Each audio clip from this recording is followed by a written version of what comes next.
tema que está puesto como título es el de la intimidad pública.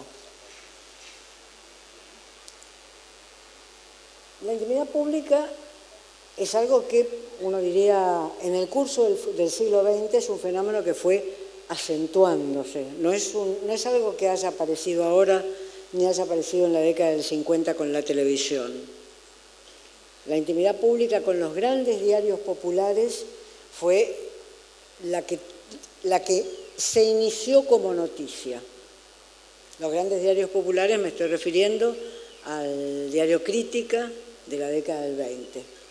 Ese diario trajo un titular que marca como una época, un titular catástrofe, cuerpo catástrofe, que decía: una mujer se mordió un ojo. Esto, que es completamente imposible, nadie se puede automorder un ojo, era la primera como noticia de una intimidad hecha pública.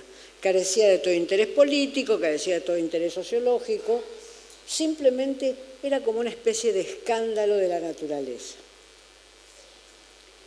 Estos diarios que empiezan con Crítica atraviesan todo el siglo XX. Algunos de ellos fueron grandes diarios, los que se publicaron en algún momento con García como promotor, y nos traen progresivamente la sociedad del escándalo, la intimidad pública como sociedad del escándalo. Si alguno de ustedes consigue en la web una foto de la que era la star de los años 50, que se llamaba Sully Moreno, ustedes van a ver que Sully Moreno estaba vestida como una señora. No hay ninguna foto de Sully Moreno, una mujer hermosísima, parecida a Sofía Loren. No hay ninguna foto de Sully Moreno que no apareciera vestida como una señora. Vestida con modistos. Iba a comprarse a Europa la ropa. Su marido era un gran director de cine, Luis César Amadori. Años 50. Yo compré infinidad de fotos por internet, de fotos viejas de Sully Moreno para poder compararlas. Pero tienen un ejemplo contemporáneo, Mirta Legrand, que sigue una casi contemporánea de Sully Moreno, no casi contemporánea, es menor Mirta. Mirta era una actriz joven cuando Sully Moreno ya era una actriz, una sensual primera actriz. Una casi contemporánea de Sully Moreno, hasta hoy, sigue teniendo como ideal, en su apariencia física, el ser una señora. Y que las actrices sean como señoras. Pongan ustedes, hagan avanzar 40 años y pongan ustedes cualquiera de las fotos que quieran poner de las páginas de Instagram o de Facebook de alguna celebridad contemporánea. Digo Pampita para poner la que tuvo su mayor celebridad. Cuerpo semidesnudo, una especie de manto que le cae cubriéndole un seno, pero no el otro. Si se quiere poner emotiva, un niño apoyado sobre el seno desnudo, un niño, su hijo o hija apoyado sobre el seno desnudo, curva muy pronunciada del trasero, en una puesta del cuerpo que es completamente nueva. Ni Marilyn Monroe la había inventado, quebrar la cintura para adelante para que el trasero resurja. Esto es post Marilyn Monroe, este es un invento de ahora, digamos de los últimos 25, 30 años. Entonces pongan una foto de Sully Moreno, 1950, bajando de un avión, vestida por un modisto europeo y parecida a Sofía Loren, cuando Sofía Loren ya era la señora de Carlo Ponti. Pongan eso y pongan esa foto de cuerpo semidesnudo, que son las que más encontramos en los Instagram y los Facebook de la actualidad. ¿Lo inventó Pampita? ¿Pampita para decir un nombre? No.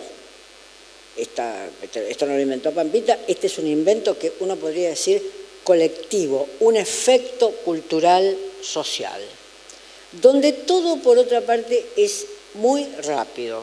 Yo me gustaría hacer una encuesta, ya que acá hay un experto en encuesta, me gustaría hacer una encuesta acá, entre ustedes y que me digan exactamente quién es el polaquito y cuál es su profesión.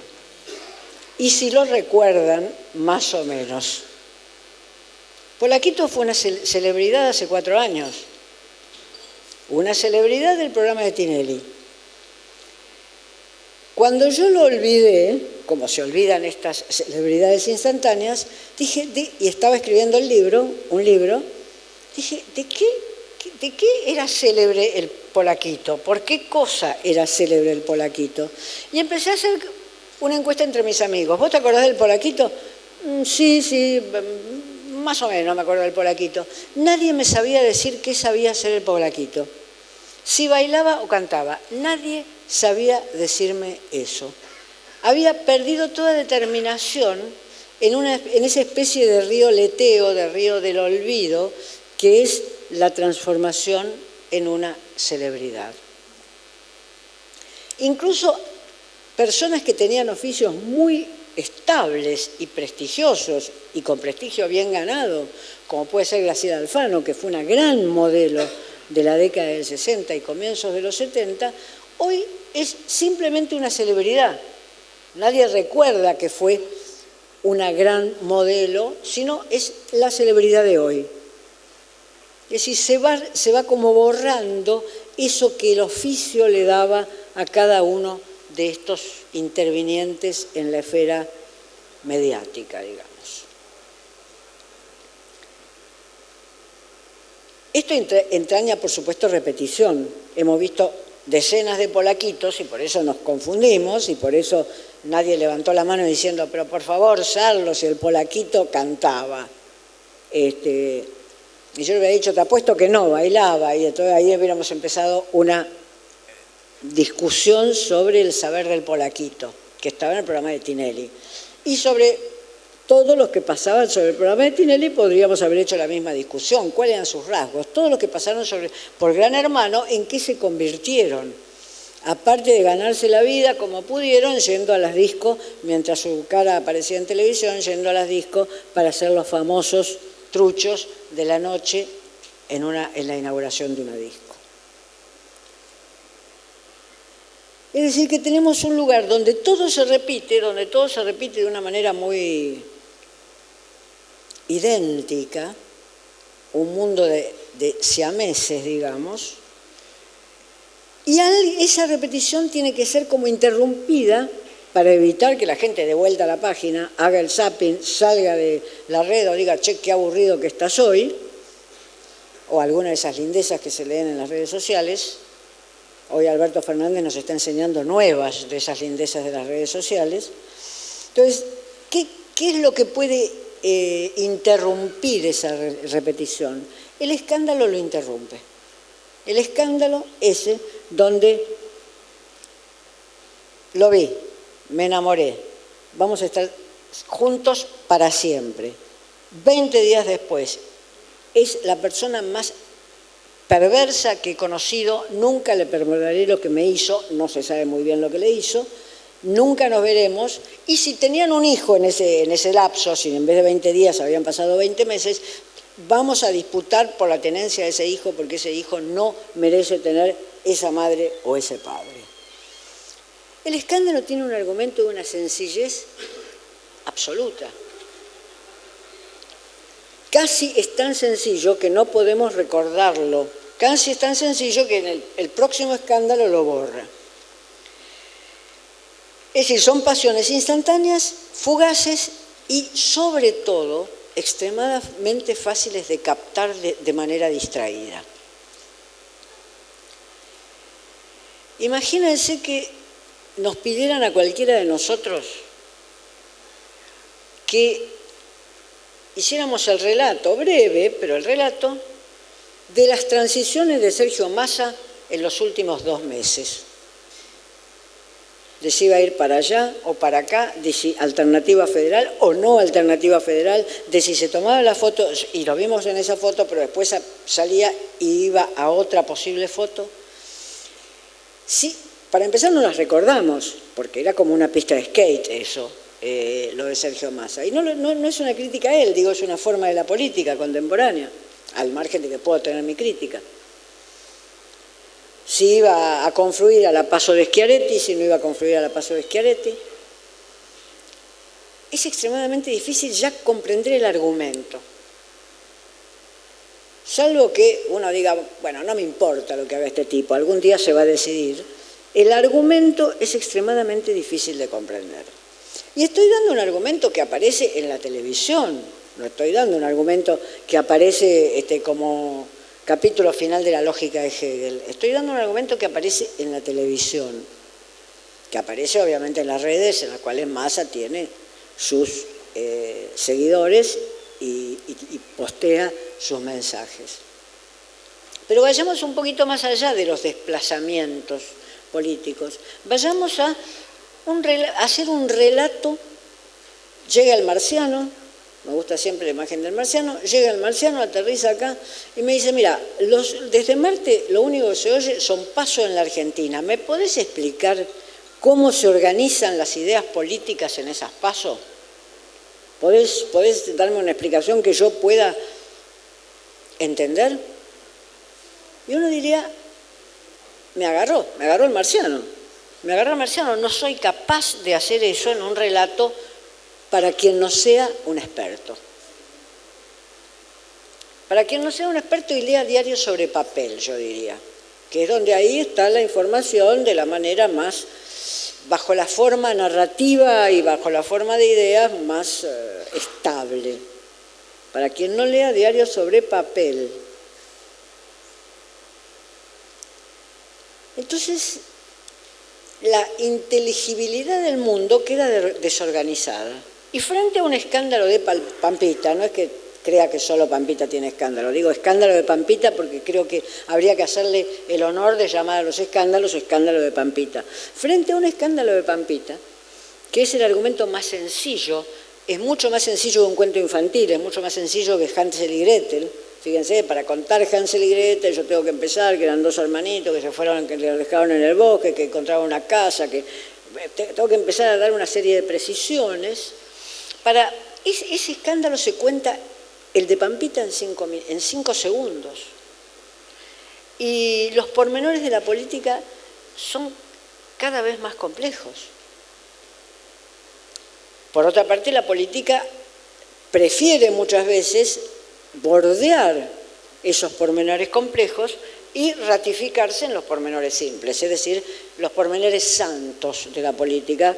Voy a poner el ejemplo del discurso de María Eugenia Vidal, la gobernadora de la provincia de Buenos Aires, que desplaza los problemas más complejos y pone los pormenores santos de la política, los pormenores en los cuales se abrazan las personas, se miran a los ojos y juntos cantan una canción que sabían todos, o que no sabían, pero fingen que la sabían. El escándalo, entonces, ya sea en el mundo del espectáculo, ya sea algunas veces en la política, es algo que define este presente como estilo narrativo y como estilo de retórica. Eso, a vos no te voy a permitir nunca, eso que se llama hipérbole, donde uno va subiendo la apuesta. El escándalo se caracteriza por la hipérbole. El discurso del escándalo es hiperbólico. A vos no te voy a permitir nunca porque vos fuiste el más malvado o la más malvada que yo me encontré en mi vida y encontrarte a vos fue lo peor que me pudo haber sucedido. Y eso se puede repetir 6 meses después con la misma persona o con otra diferente. El escándalo vive de la hipérbole, vive de que las cosas sean más exageradas y sean la apuesta retórica de la hipérbole. Eso caracteriza ciertas formas de expresión contemporánea. Empezó esto hace 50 años, cuando Sully Moreno dejó de vestirse como una señora de clase alta y aparecieron las actrices cubiertas por una especie de capa donde dejaban pecho desnudo y media cola desnuda. ¿Fue en ese lapso que apareció? Yo diría que no. Yo diría que la historia del escándalo es una historia muy vieja y que los primeros que conocemos en la historia moderna del escándalo son los que rodearon a la Revolución Francesa. 1779 la Revolución, 1770, ahí en Francia empezaron a proliferar historias de escándalos. La más conocida de todos, que se escribió 1000 veces en ese momento, fue la de los amantes de María Antonieta, que María Antonieta se disfrazaba de pastora y que salía por los campos y que ahí encontraba pastores o nobles disfrazados de pastores con las cuales se dedicaban a hacer grandes orgías campesinas, falsamente campesinas. Hay panfletos anteriores a 1789, hay panfletos anteriores en los cuales estas son las acusaciones, y hay un gran historiador de historia europea, Robert Darnton, que va siguiendo estas acusaciones. Es decir, que el escándalo no es que lo inventamos una vez que Sully Moreno envejeció y ya no podíamos los argentinos tener una actriz de esa belleza y de ese señorío de clase, digamos. Fue un elemento de la política, fue un elemento de la política francesa. Uno diría, un historiador podría decir, cuando las masas populares se incorporan a una acción política, el escándalo viene. Eso fue en la Revolución Francesa, masas populares que no se movían con un libro de Rousseau y otro de Voltaire y otro de Diderot, sino que se movían con un panfleto que decía que la reina y el rey se dedicaban a orgías vestidos de pastores. Esa era como punto de movilización política. Siguió, y lo mencioné al principio, esa forma del escándalo con lo que recogieron los diarios en su época de oro.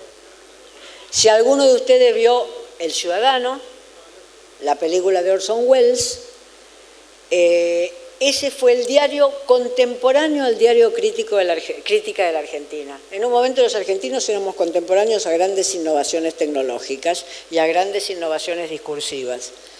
Si alguien vio El Ciudadano de Orson Welles, ese diario, el del Ciudadano, el que está representado en El Ciudadano, fue contemporáneo del diario Crítica de la Argentina. Y el diario Crítica de la Argentina es ese que tituló Una mujer se mordió un ojo. Era un diario concebido para sectores populares. Hasta Crítica, los diarios eran diarios de señores, es decir, diarios que no tenían fotografía ni dibujo en tapa, que no tenían grandes titulares. Si ustedes van a cualquier biblioteca van a encontrar Diario de la Nación o Diario de la Prensa de 1920 y van a ver que no tiene dibujo en tapa, no tiene fotografía en tapa, no tiene grandes titulares, tiene cantidad de noticias y comienza por noticias internacionales. Todo eso terminó con Crítica. Cuando llega Crítica, que uno podría decir nace junto con el establecimiento ya en la industria de las rotativas, cuando llega Crítica, llega ese diario de la tarde, es decir, del momento en que los trabajadores vuelven a su casa, en una época donde se trabajaba de 6 de la mañana a 2 de la tarde, digamos, trabajadores, obreros, etc., vuelven a su casa, lo van a leer en el transporte público, es decir, no tienen que leer titularcitos así chiquititos como tenía la Prensa y la Nación, sino que tienen que tener titulares grandes que los atraigan a la noticia, y la noticia va a ser más corta. Esto es posible por un avance tecnológico fundamental. De la tecnología no se retrocede nunca. Esto es posible por un por un avance tecnológico que es la de las rotativas, donde se pueden escupir miles y miles y miles de páginas de diario por segundo. Entonces, para poder aumentar el público lector de un diario, uno tiene que estar en condiciones de poder imprimir miles y miles y miles de páginas por segundo. Y sobre todo en la época de oro de Crítica, como lo demuestran los estudios históricos sobre Crítica, hacer varias ediciones. Ustedes me dirán que eso era Argentina Año Verde, porque muchos sectores que compraban Crítica podían comprar Crítica a las 2 de la tarde y volver a comprar la edición de Crítica a las 10 de la noche si la noticia lo ameritaba. Es decir, si una mujer se había vuelto a morder un ojo o si durante la Guerra Mundial alguna batalla importante o durante la Guerra de España, de la Revolución franquista en España o durante la Guerra de España algún acontecimiento importante sucedía. De todo esto no se retrocede. Que las noticias sean más cortas, no se retrocede. Nosotros estamos viviendo, y acá la memoria de todos, tengan la edad que tengan, hagan memoria, nosotros estamos viviendo en un momento donde el largo de la noticia periodística disminuye año a año. Los que trabajamos en prensa lo vemos, porque podés empezar a escribir una nota que antes merecía 10.000 espacios, después te dicen son 9.000 esta vez, y después te dicen son 8.000, y disminuye de año a año. Solo grandes publicaciones con mucho dinero, como puede ser el New York Times o el Washington Post, disminuyen menos la longitud de la nota. Ahora, ¿esto qué quiere decir? ¿Que se ha encontrado una nueva forma de hacer periodismo? No, porque las notas son iguales, son muy parecidas. Son más cortas, pero muy parecidas. Esto quiere decir también que se confía menos en la capacidad de permanencia en un texto, que se confía menos desde 1940 o 50, en la capacidad de permanencia en un mismo texto de un lector o de una lectora. Se confía menos en eso. Un lector que podía permanecer, pongamos, 10, 12 minutos para leer 7.000 o 8.000 espacios, no permanece hoy, no le dedica ese tiempo a una noticia en papel. Por supuesto que la web no existe 7.000, 8.000 espacios, excepto que uno vaya a los blogs y a las páginas web. Pero en las redes sociales eso no existe, excepto lo que es colgado en las redes sociales, pero no como expresión de las redes sociales. Es decir, la tolerancia a la lectura va como disminuyendo. Vuelvo de nuevo entonces al escándalo. El escándalo es corto. ¿Por qué es una de las formas que define tanto la sensibilidad noticiosa contemporánea? Porque el escándalo es corto. El escándalo está perfectamente apropiado a la tolerancia de lectura que nosotros estamos en condiciones de darle a cualquier cosa. Es perfectamente apropiado. Esa tolerancia ha bajado, las condiciones en las cuales se leen han cambiado, los horarios de lectura han cambiado, nota a pie de página. Los diarios de la tarde murieron cuando la televisión de la tarde se impuso, el noticiero de la tarde y noche se impuso, y ahí murieron los diarios de la tarde. Y se conservaron solo en muy pocos países. Pero los diarios de la tarde en la Argentina, que eran miles y miles de ejemplares, como La Razón, gente que tiene mi edad se acuerda perfectamente de la Razón, esos diarios murieron, porque la televisión se impuso en los hogares. Se impuso, se llegaba a la casa y era la noticia de la televisión la que reemplazaba el diario de la tarde. Esto está vastamente estudiado. Ahora, la televisión es por naturaleza más breve, es más breve que el discurso escrito. Entonces, ahí se produce esta alianza entre intolerancia a la longitud, nuevos medios tecnológicos que se imponen y formas que se crean, como la del escándalo, para apropiarse de esos nuevos medios tecnológicos.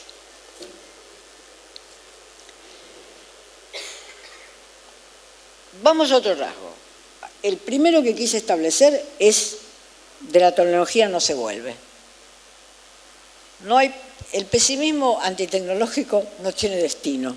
No ha ganado nunca una batalla. De la tecnología no se vuelve. Es decir, puede que uno nunca use más un cassette de los de cinta, pero eso porque fue superado ampliamente por otros medios de reproducción. Pero de la tecnología no se vuelve. Ya nadie estudia piano para poder en la fiesta tocar el piano para su familia. Se pone música y punto. De la tecnología no se retrocede. Este es el primer punto. La tecnología, el otro punto que dejamos establecido, la tecnología, a medida que penetra las formas de consumo de la sociedad, va proponiendo géneros diferentes. La noticia policial fue uno de esos géneros y el escándalo es otro de esos géneros. El escándalo que hoy vemos y que está en los medios, prenda la televisión a las 2, 3 de la tarde y ustedes van a ver, bueno, si tienen tiempo, solamente los que estudiamos estas cosas creemos que trabajamos cuando vemos eso. Prendan la televisión a las 2:30 de la tarde y van a ver a Rial o algún otro representante local de cada uno de los lugares transmitiendo el escándalo como forma de la historia cotidiana.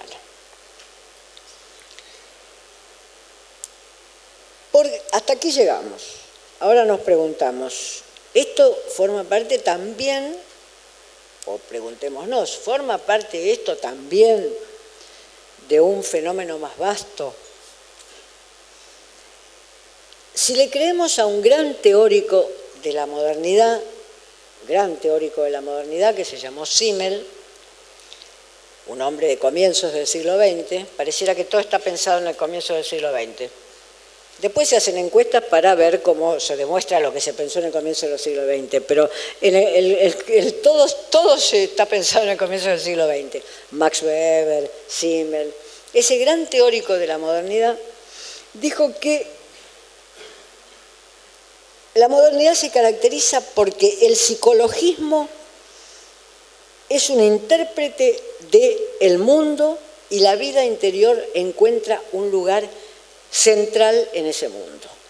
El psicologismo es un intérprete del mundo y la vida interior encuentra un lugar en ese mundo. Voy a dar el ejemplo banal para hacerlo corto. Ay, yo sé lo que a vos te pasa. Vos en realidad estás resentida o resentido por lo que pasó la semana pasada con ese y entonces vas a pedir un aumento porque a ese lo ascendieron. Eso, además de reflejar la lucha de clases en el interior de la oficina, es una interpretación psicologista. En el 19 esa interpretación no hubiera ido.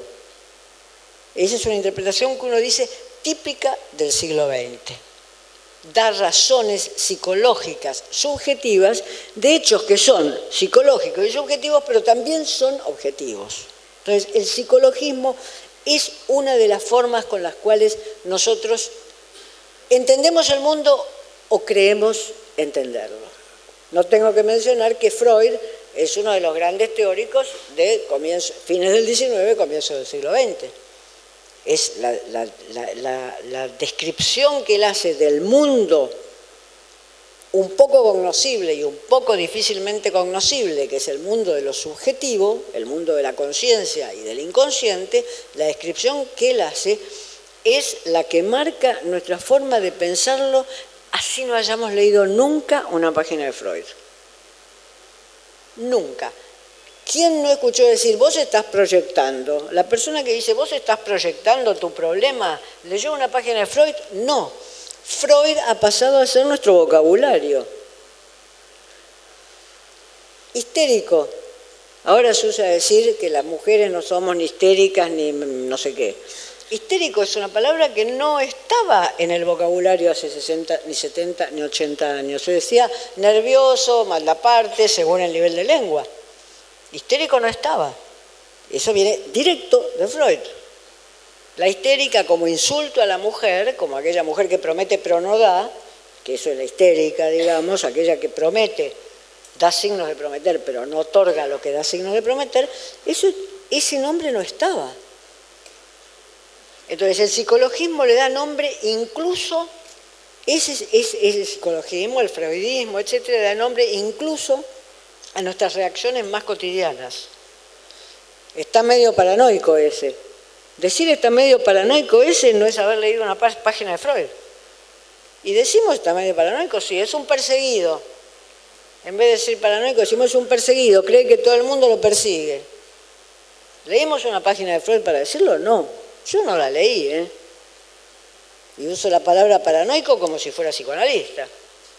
Quiere decir que se ha incorporado al lenguaje con el cual se interpreta las relaciones sociales y se interpreta la vida social.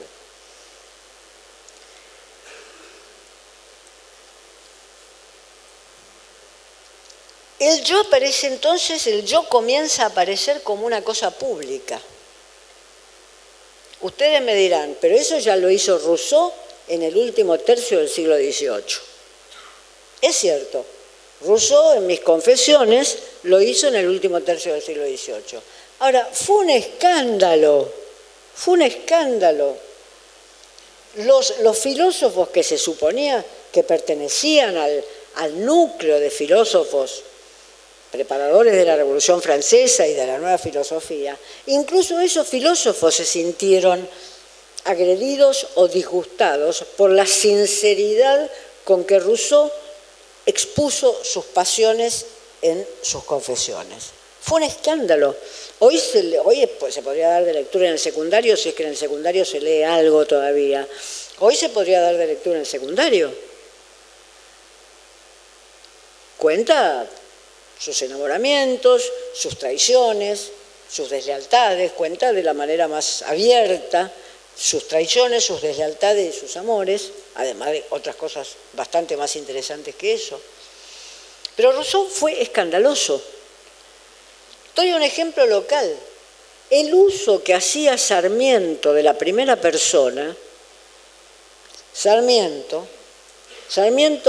comienza su Facundo diciendo: sombra terrible de Facundo, voy a evocarte.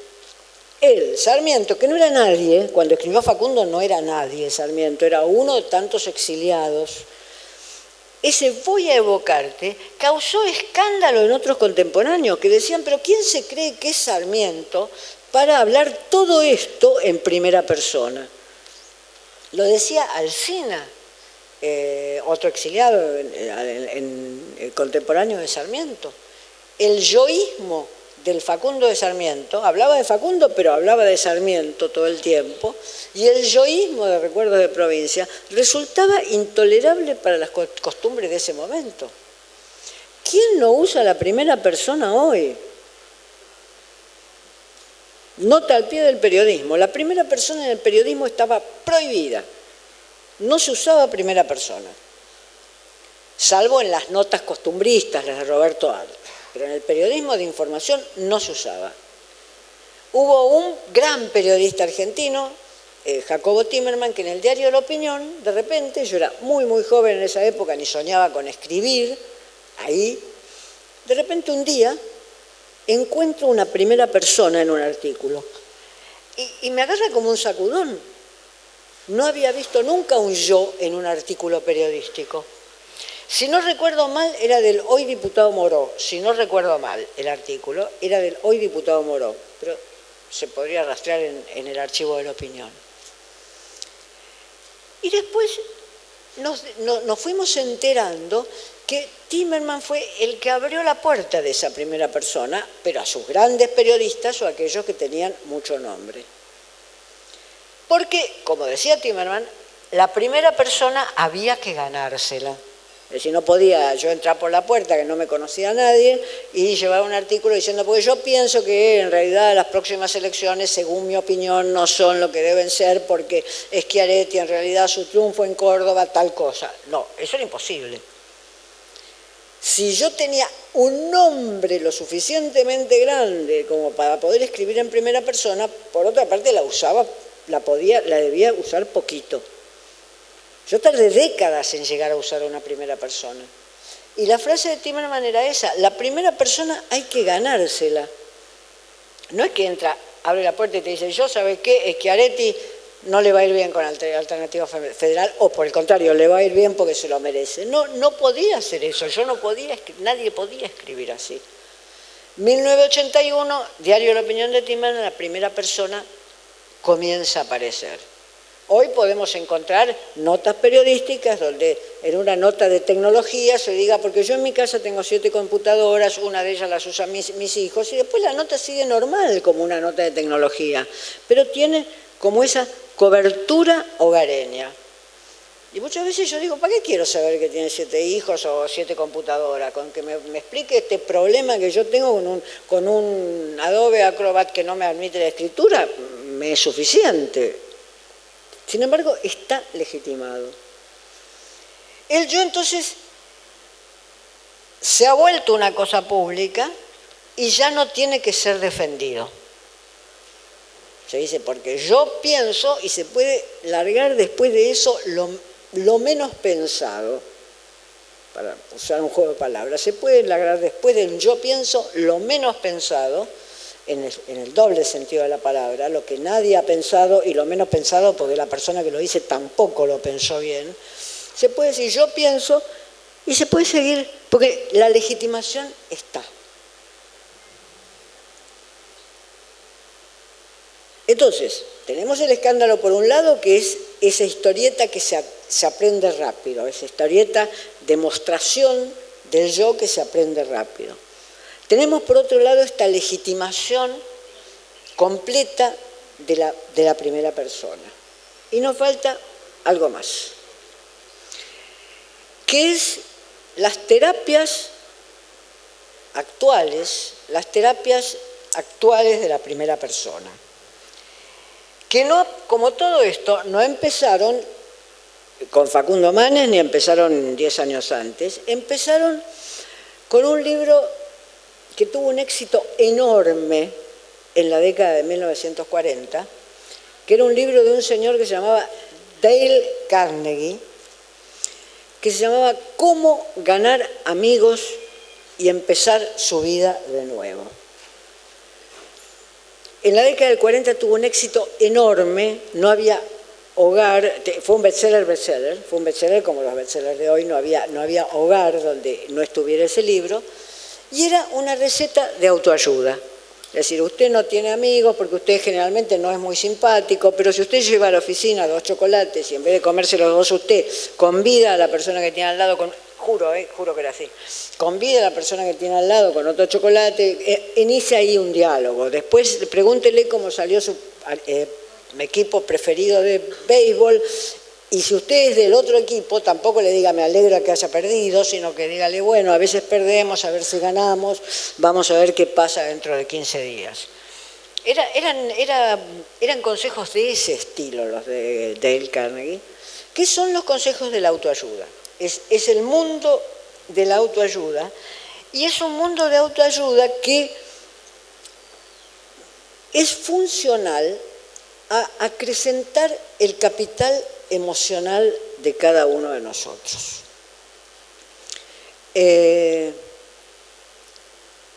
Hay un gran sociólogo francés, Pierre Bourdieu, que ha teorizado y ha hecho enormes estudios cuantitativos sobre la cuestión, que dice, muy escuetamente lo resumo, que todos nosotros tenemos un capital dinerario, que puede ser 0 o menos 0, no necesariamente. Tenemos un capital dinerario que puede ser inexistente o puede ser riquísimo. Tenemos un capital cultural, y que no necesariamente el capital dinerario traduce de manera exacta el capital cultural. Es decir, en las sociedades de cierto ascenso social, no la nuestra en este momento, pero en las sociedades de cierto ascenso social abierto, como pudo haber sido la Francia de los 30 años gloriosos, que son los 30 años que siguen a la segunda posguerra en Francia, el capital cultural podía acrecentarse muchísimo más que el capital dinerario. Es decir, un chico de una familia pobre podía ir a un gran colegio, a un gran colegio de los tipos colegios universitarios que hay en Buenos Aires, que hay en Córdoba, que hay en Santa Fe, podía ir, aunque fuera hijo de una familia pobre, podía ir a un gran colegio, de ese gran colegio iba a entrar seguro a la universidad, y con la disciplina adquirida en ese gran colegio se iba a recibir seguro en la universidad. Digamos, este trayecto era el trayecto de adquisición del capital cultural. En general, quienes tienen capital dinerario pueden hacer más fácilmente ese trayecto, pero el capital cultural en las sociedades con movilidad, ese trayecto es posible. La Argentina, créase o no, tuvo ese trayecto.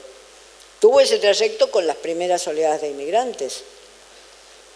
Revisen ustedes quiénes fueron sus abuelos y es muy probable que ustedes estén en condiciones culturales y dinerarias superiores a la de sus abuelos. Si yo reviso que mi abuela una de mis abuelas era una piamontesa, analfabeta, que aprendió a leer cuando le enseñaron sus hijos, y veo que los hijos de esa mujer que le enseñaron a leer, se recibieron de maestras, fueron directoras de escuela, inspectoras o abogados, yo digo, ahí, en el comienzo del siglo XX, hubo un trayecto exitoso para una parte de la inmigración, no para toda. Los estudios más optimistas dicen la inmigración así en general, pero fue para una parte de la inmigración. Hoy ese trayecto está cortado. En un país como el nuestro, ese trayecto está cortado, nos parecemos más a naciones en las cuales durante muchos años estuvo cortado, como es el caso de muchas de las regiones brasileñas. Hoy ese trayecto está cortado. Pero lo que Bourdieu marca es que nosotros tenemos un capital dinerario que es de origen, porque cuando somos chicos ese capital dinerario es de origen, nacemos en cuna de oro o nacemos en un catre mal clavado, o sea que es un capital dinerario de origen, y tenemos un capital cultural que es una transacción, que se arma en una transacción entre el capital dinerario de origen, padres que pueden mandar a hijos y hijas a lugares donde se aprende mucho, y un Estado que se hace cargo de algunos hijos e hijas que no tienen capital dinerario, pero que construyen su capital cultural. Esos dos capitales son los que estudió Bourdieu. El capital dinerario, el capital cultural, capital de lo simbólico. El capital cultural, por supuesto que es un capital que favorece más, lo acumulan más aquellos que tienen capital dinerario, porque Bourdieu da los ejemplos. Los ricos llevan siempre a los hijos a los museos. Los ricos de la ciudad de Buenos Aires pueden llevar siempre a sus hijos al Colón. Entonces el capital cultural, el capital dinerario ayuda al capital cultural. Pero en sociedades con movilidad, el capital cultural puede adquirirse con más trabajo, con más esfuerzo, pero puede adquirirse. A ese capital es al cual hoy se le agrega con una denominación inspirada en Bourdieu, aunque no es bourdieusiano el que le agrega la denominación, es inspirada en Bourdieu, el capital emocional. Capital dinerario, la plata, capital cultural, las instituciones por las cuales pasamos, y capital emocional, el modo en el cual gestionamos la riqueza recibida y ganada, el modo en el cual gestionamos las instituciones por las cuales pasamos. Ese capital es el capital emocional. Voy a dar un ejemplo banal para que se entienda rápidamente. Alguien que viene de muy abajo puede hacer todo el esfuerzo y entrar a una gran escuela secundaria de origen universitario que hay en todas las provincias, o en la mayoría de las provincias. Pero el capital emocional no lo ayuda a sobrellevar los 5 años de esa escuela. Ahí vemos defecciones que cuando las analizamos son defecciones que tienen que ver con un capital emocional que no ayuda a ese chico pobre y de otro sector social a sobrellevar el peso y la obligación que impone el capital cultural. O sea que tenemos esos tres.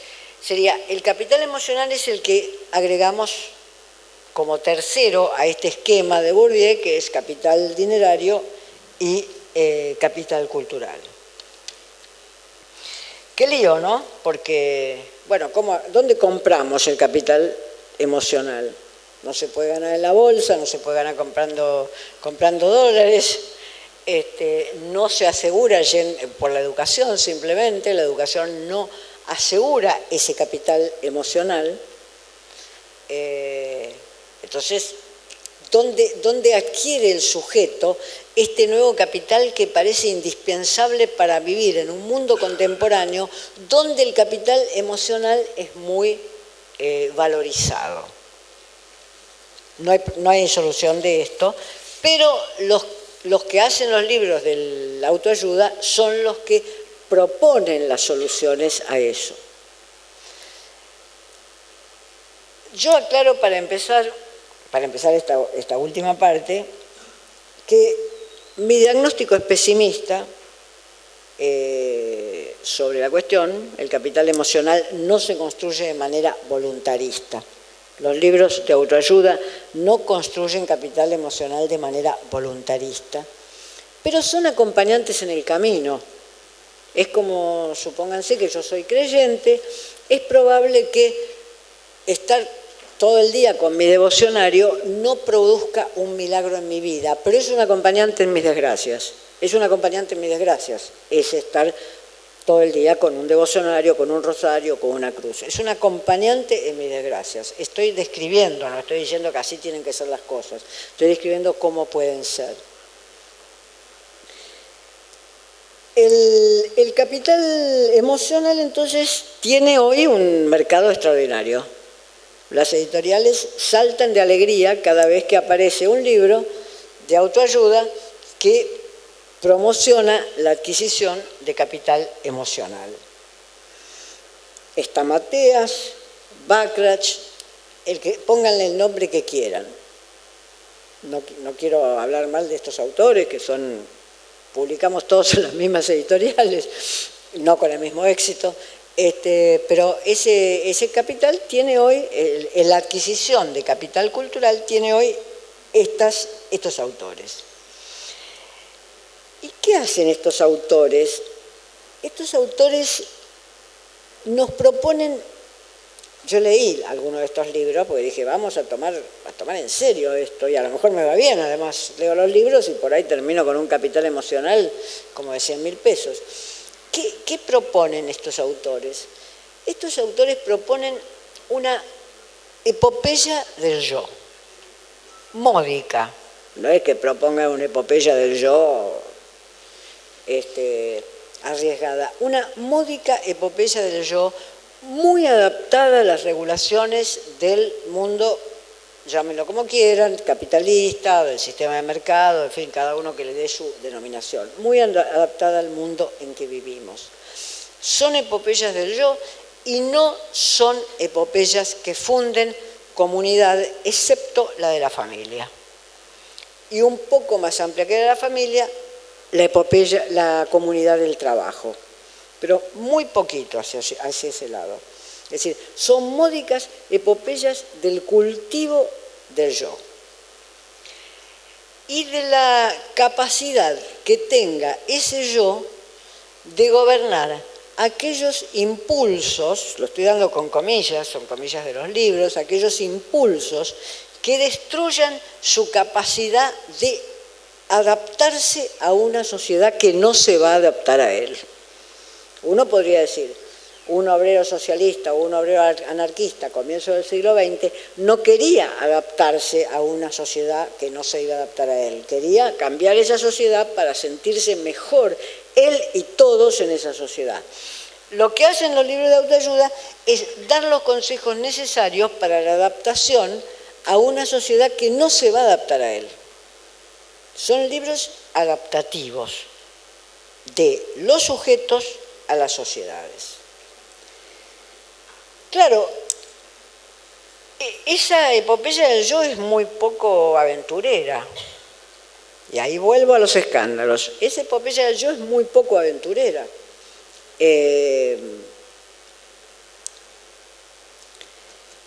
Todos los días tengo que llevarme bien con mis compañeros de oficina o con mis compañeros de fábrica o con mis compañeros de recoger papeles por la calle, si es que algún cartonero leyera uno de estos libros, es decir, son para todos los sectores sociales.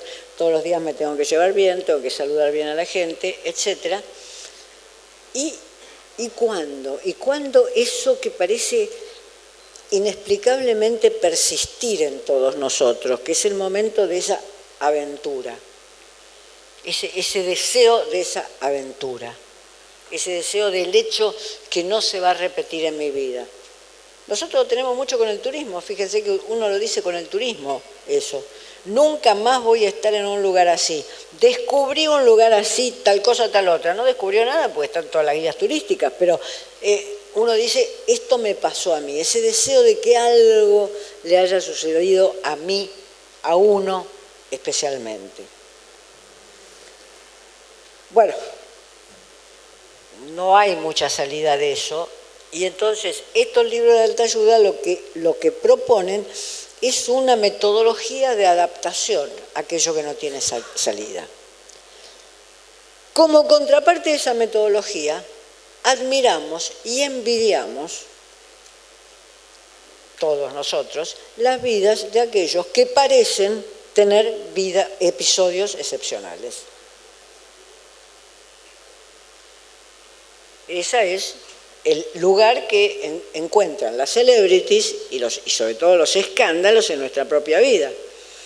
Nosotros que jamás le diríamos o que difícilmente pronunciaríamos las palabras que se pronuncian durante los escándalos, encontramos ese principio identificatorio. Hay alguien que zafa, hay alguien que parte hacia una aventura. Vamos a ser felices toda la vida. 15 días después, ya no lo quiero más, que no aparezca por mi casa ese hijo de tal por cual. Ese episodio que está cargado de aventura, está cargado de energía. Eso es lo que nosotros no tenemos. No tenemos cada 15 días un episodio así.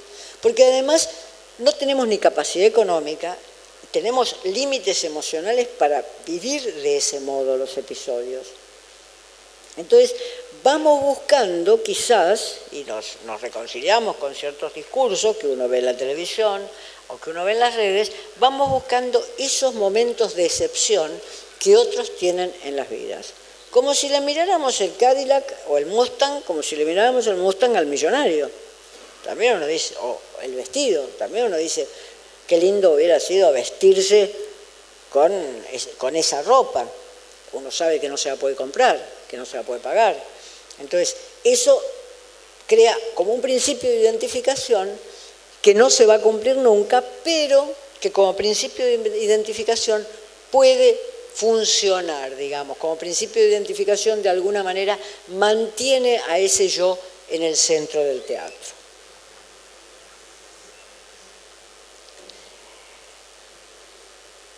Esa es lo que se podría llamar la epopeya del yo.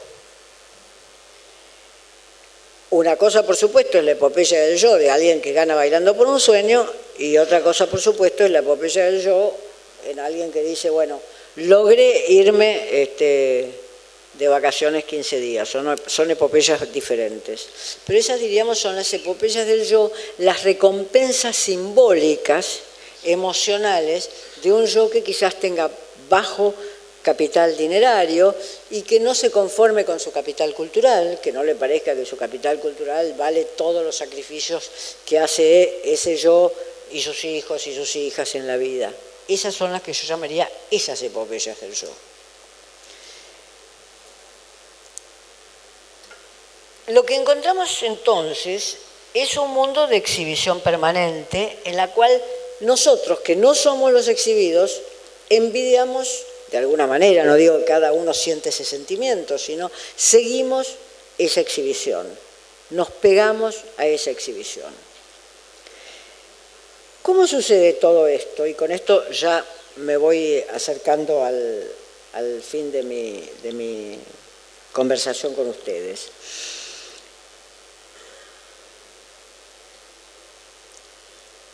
En principio sucede porque estos últimos capítulos del yo emocional han encontrado una teoría muy persuasiva, que arrancó con Dale Carnegie, como lo dijimos, y uno podría decir que tiene en la Argentina figuras de científicos muy respetables, como Facundo Manes, pero cuando Facundo Manes escribe sus libros, no escribe libros de neurobiología o de cirugía del cerebro, escribe libros de voluntad y, si no, un poco de cuchillito en la cabeza. Es decir, oscilan entre esas dos cosas los libros de Facundo Manes. Es decir, voluntad, como si Freud no hubiera existido, Freud se hubiera reído, la voluntad no entra a cambiar la situación de las personas, voluntad, y si falla la voluntad, un poco de cuchillito en la cabeza. Es decir, que son soluciones que, aunque uno no las tome, son soluciones que están como al alcance de la mano. Uno tiene la sensación de que el capital dinerario está ahí, se hereda o se acrecienta, el capital cultural está ahí, en parte se hereda, en parte se acrecienta, y el capital emocional hay que aprenderlo en alguna parte. Hay que aprenderlo. Hay que aprender a juntar ese capital en alguna parte. Hay que aprender a encontrar las situaciones donde cierto uso de la voluntad y cierto uso del optimismo, no he leído nunca libros más optimistas que los de Facundo Manes, son libros verdaderamente optimistas, siempre cierto uso de la voluntad y cierto uso del optimismo pueden acrecentar nuestro capital emocional. Es complicado porque la otra cuestión que se produce con este yo, y espero no resonar como elitista acá, pero bueno, la otra cuestión que se produce con este capital emocional y este yo configurado hoy, es que separa una enorme mayoría de todos nosotros de las grandes creaciones artísticas y filosóficas del siglo XX y de las que se están produciendo hoy, que son todas complicadísimas, que son todas que no admiten bajo capital cultural y que son todas que desprecian el capital emocional, es decir, no lo toman en cuenta ese capital emocional. Pueden suscitar grandes emociones, pero no para acrecentar un capital. Es complicado porque se da una vez más una fractura entre públicos. Es una fractura, esa es la condena de la modernidad. No es solamente que todos seamos subjetivistas y que todos nos concentremos en la construcción de nuestro yo, sino que la otra condena de la modernidad es que ha pasado a importarnos la fractura. No es que antes no existiera la fractura, había millones de campesinos en Europa, en América campesinos y pueblos originarios que estaban completamente excluidos y esa fractura no era un tema fundamental. Sí, después se pensó en la educación como formas de reparación de esa fractura. Pero no era un tema fundamental. Mientras que para la modernidad siglo XX y ya siglo XXI, esas fracturas culturales son un tema. Son un tema porque uno siente que la sociedad está hecha de muchos pisos, porque uno siente que las diferencias entre las personas son diferencias muy profundas, tan profundas como mi diferencia con un millonario. Es decir, así como yo me diferencio con un millonario y el millonario decir, mira, esta estúpida, todo lo que habla, pero seguramente no puede pagarse un departamento de 100 metros cuadrados, y tendría razón, las otras también son igualmente profundas. Cuando hablamos en términos de capital cultural, de capital dinerario y de capital emocional, pensemos que las fracturas que nosotros estamos distinguiendo sin problema con el capital dinerario, es decir, que yo no me puedo pagar un departamento de 150 metros y el millonario puede pagarse 5 departamentos de 150 metros, pensemos que esas fracturas también están respecto de los otros capitales.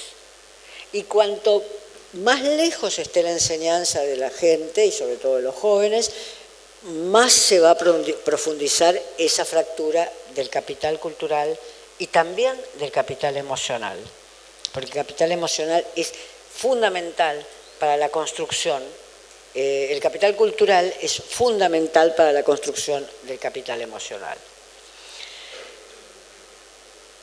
Nuevas subjetividades, entonces, en las cuales podemos partir desde aquellas anécdotas que uno recoge en la televisión y puede recoger un corpus infinito de estas anécdotas, hasta el imperio del yo que caracteriza las redes sociales. No ha habido ni con el romanticismo ni con Víctor Hugo se ha usado más el yo que en las redes sociales. Víctor Hugo fue el poeta que puso el yo en la literatura, ¿no?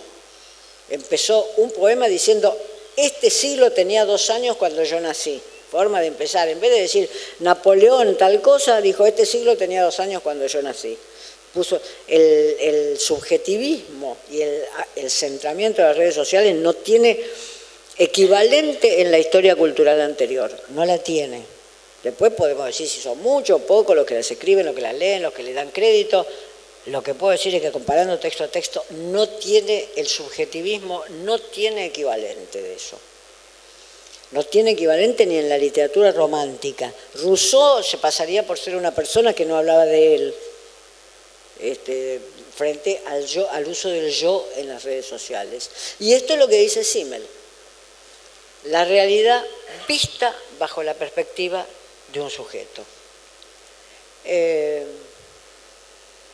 Es probable que eso haya contribuido a humanizar, como se diría usando un verbo clásico, a esa realidad, pero también es probable que haya contribuido a deformar cuáles son los grandes problemas que estamos enfrentando. Bueno, y con esto termino.